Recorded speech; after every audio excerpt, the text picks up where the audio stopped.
जो, तो इन्होंने तो यूज करके उन्हें फेंक देना है। जिस तरह आपको पता है इस्तेमाल करके चीजें फेंकी जाती हैं, खास तौर के ऊपर इनके लिए जो है, जो ये जब कंडम हो जाएंगे तो इनको फेंक दिया जाएगा। सर दोस्तों, ये बात तो आपको पता है कि कुछ समय पहले 3 अमेरिकी सोल्जर्स जॉर्डन में मारे गए। आतंकियों ने ड्रोन मारा और 3 सोल्जर्स आउट। अच्छा दोस्तों, आपको ये तो पता ही है कि भारत के पास 31 ड्रोन आ गए, यूएवीज, जो अमेरिका देने वाला था भारत को। भारत ने लगभग $4 अरब की डील करी और उसका फाइनल हो गया है कि ये आ रहे हैं। ठीक है ना। अमेरिका गुस्से में आग बबूला। अमेरिका ने बोला यार कि ये ईरान इसके पीछे है, और जो बात सच है, ईरान है भी उसके पीछे। ये जितनी भी आतंकी घटनाएं हो रही हैं मिडिल ईस्ट में, जिसको हम लोग भारत में वेस्ट एशिया बोलते हैं, इन सब के पीछे ईरान है। क्योंकि ईरान हुथियों को भी पैसे दे रहा है, ईरान दे रहा है पैसे हमास को, ईरान पैसे दे रहा है हिजबुल्लाह को, और इसके कई आतंकी संगठन है। दोस्तों, आप ये मत सोचिएगा कि इनका सिर्फ एक ही आतंकी संगठन है, नॉट एट ऑल। हम सख्त बात जरूर करते हैं, लेकिन सच बात करते हैं। गलत बात हो सकती है इसलिए कि हमारी समझ में कोई कमजोरी हो, लेकिन हम कभी भी झूठ नहीं बोलेंगे, कभी भी पाकिस्तान से गद्दारी नहीं करेंगे, कभी भी अपनी गरीब आवाम का साथ नहीं छोड़ेंगे। आखिरी दम तक, आखिरी खून के कतरे तक हम पाकिस्तान की आवाम की जंग लड़ेंगे, और अगर हमें अफवाज पाकिस्तान के साथ भी जंग लड़नी पड़े, हम वो भी जंग लड़ेंगे। मैंने बहुत पहले कहा था कि अगर एक तरफ पाकिस्तान की आवाम खड़ी होगी और दूसरी तरफ अफवाज पाकिस्तान खड़ी होगी, मैं पाकिस्तान के साथ खड़ा हूंगा, पाकिस्तान की आवाम के साथ खड़ा हूंगा। इन बिकाऊ माल, माफिया नुमा, किराए के गुरीलों के साथ कभी भी नहीं खड़ा हूंगा।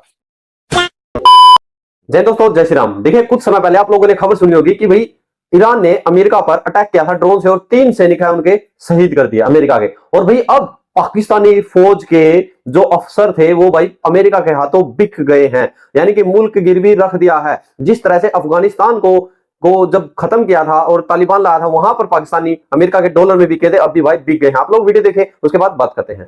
Kabul now, so the Beijing is also got a direct link over there. और ये जारी बात है, इस वक्त अमेरिकी गोद में झोले झोल रहे हैं जो, तो इन्होंने तो यूज करके उन्हें फेंक देना है। जिस तरह आपको पता है इस्तेमाल करके चीजें फेंकी जाती हैं, खास तौर के ऊपर इनके लिए जो है, जो ये जब कंडम हो जाएंगे तो इनको फेंक दिया।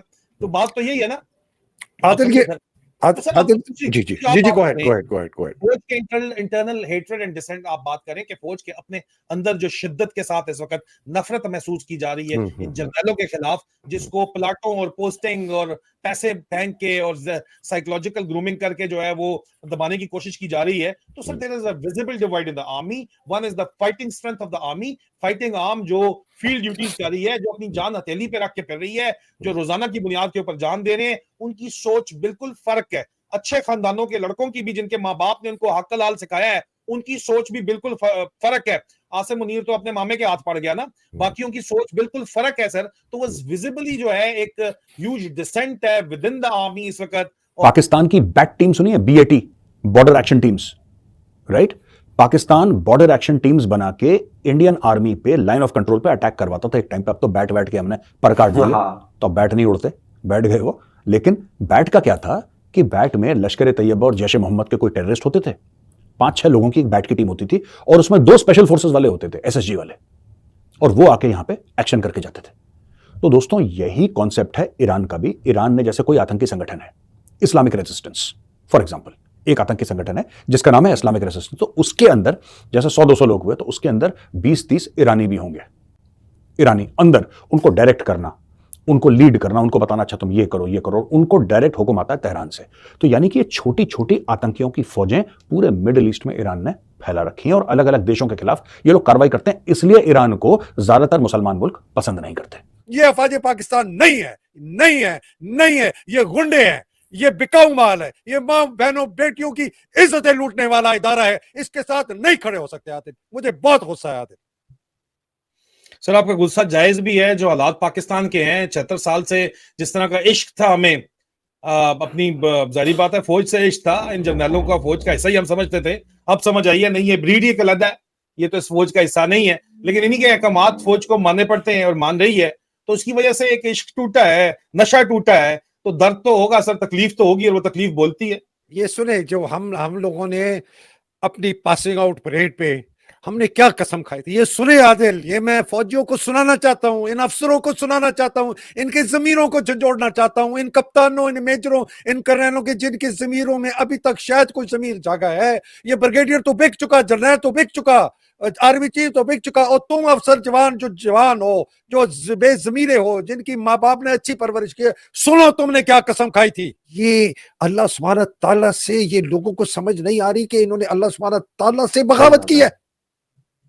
सर हर किसी ने अपना हिसाब देना है, मैंने अपना हिसाब देना है। मैं वॉर वुंडेड ऑफिसर हूं, मैंने खून दिया अपने हिस्से का इस धरती के लिए, मेरा खून गिरा है इस धरती के ऊपर, मैंने अपने हिस्से का खून दिया है सर। मैंने जहां मुझे इस धरती के लिए लड़ना पड़ा, मैं लड़ा हूं जाके सर। मैं सियाचिन -50 के अंदर लड़ा हूं, मैं 55 डिग्री सेंटीग्रेड के ऊपर उस के साथ जाके जो है वो रेती रहीम यार खान डेजर्ट सेक्टर के अंदर लड़ा हूं। मैं सर वॉर विदन के अंदर जाके लड़ा हूं। मैंने खून अपने यारों का, अपने यारों को कब्रों में उतारा है, अपना खून बहाया है, जान की बाजी लगाई है, और आज दिन तक लगाए बैठा हूं। मैं अपना हल्फ पूरा कर रहा हूं। मैंने अपने अल्लाह को जवाब देना है, किसी जर्नैल को जवाब नहीं देना। हल्फ अल्लाह को हाजिर नाजर जान के लिया था, किसी जर्नैल के लिए नहीं लिया था, किसी जर्नैल को हाजिर नाजर जान के नहीं लिया था। ये बात सबको समझनी है, बस इतनी सी बात है, कहानी है। और आदिल बाकी सब, और आदिल देखें, हम यार आप तो फौजी हैं, फौजी थे, और हमें एक दर्द था, एक मोहब्बत थी, एक रोमांच था। कसम से मैं सोच भी नहीं सकता था आदिल, सोच भी नहीं सकता था कि मैं ये उस फौज, ये जो है, ये फौज जो है, ये इस किस्म का एक माफिया नुमा गिरोह बन जाएगा, जो अपने ही माँ बहनों बेटियों की इज्जतें लूटेगा, लुटवाएगा, जो इस किस्म के अहकामात देगा, जो पाकिस्तान के हमारे सकाफत की चादर और चारदीवारी की बिल्कुल कहीं से भी इन्होंने करना। मैं ये नहीं कहता कि भाई और लोगों ने गलतियां नहीं की, मैं कहता हूं कि तुम लोगों को, तुम्हारे पास तो ताकत है, तुम्हारे। तो दोस्तों आप लोगों ने वीडियो देखी, यानी कि देखिए भाई, पाकिस्तान अब वो मुल्क आ चुका है तमाम, जिसने हर बंदे, हर व्यक्ति से जो दुश्मनी मोल ले ली है चंद पैसे, चंद डॉलर के लिए। यानी कि भाई पाकिस्तानी खुद कबूलते हैं कि भाई पैसे के लिए तो हम अपनी माँ बहन बेच दे, और ये तो भाई डॉलर के लिए तो भाई ये सब कुछ बेचने को, जिन्होंने भाई अपना देश बेच दिया है, तो भाई वो इंसान और इंसानियत कहां बची। देखिए सबसे पहले इन्होंने जो है अफगानिस्तान के लिए भाई वहां पर डॉलरों के लिए सब कुछ बेच दिया। पाकिस्तान ने अपने अड्डे दिए, अमेरिका सैनिकों को उतारा, उनको रास्ता दिया, सब कुछ बताया, और उन्होंने तालिबान खड़ा कर दिया। अब वही तालिबान भाई इनके लिए सबसे बड़ा खतरा बन के आ गया है टीटीपी के रूप में। दूसरी ओर ईरान, देखिए जिस ईरान से भाई इनको ऑयल तो नहीं आ रहा था, फिर भी लुके छुपे से आ रहा था, उस ईरान पर ईरान ने पहले इन पर हमला कर दिया, फिर इन्होंने 1-2 मिसाइलें गिराई, तो पाकिस्तान उससे लड़ नहीं सकता था, क्योंकि भाई पाकिस्तान भूखे पेट और वह खाली टैंक कब तक लड़ेगा। उसके बाद इन्होंने अमेरिका के हाथों बिक गए, और अमेरिका से बिक कर वहां पर जो है ईरान के खिलाफ, यानी कि पीठ में छुरा घोंपा है मुस्लिम देश ईरान के।